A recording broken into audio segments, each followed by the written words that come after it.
Images from the Kashmir Valley that will shock you, and that's our top focus story on India First. On the day of polling in Srinagar, how electronic voting machines were burnt, how they were set on fire. These are images that India Today has accessed. 33 electronic voting machines were burnt by an angry mob on the day of polling in Srinagar and Budgam on Sunday. As the Srinagar constituency went to polls, there were widespread protests leading to clashes and violence. On the 9th of April, 8 people lost their lives in this violence and clashes with security forces. Close to 100 people were injured. The Election Commission of India has now ordered repolling at 38 polling stations, which will take place tomorrow.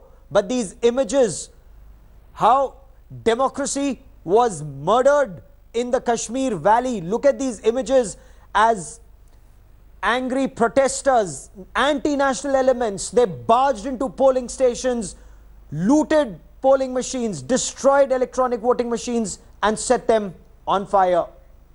India Today's Ashraf Vani now joins me for more on this story. Ashraf, what more can you tell us now that internet has been partially restored? A lot of these clippings and images that were shot on mobile phone cameras are becoming public. What more can you tell us about the destruction of these EVMs?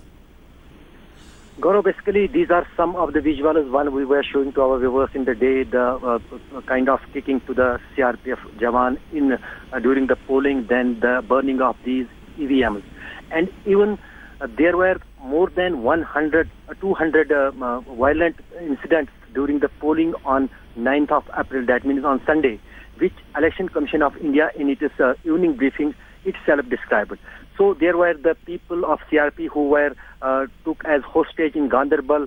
Some of those clips had come out, and also there was not only once where the CRPF Jawans were manhandled, but also at many polling stations, and even some of the polling stations were locked and not a polling staff, neither the security officials were allowed to enter in those polling stops.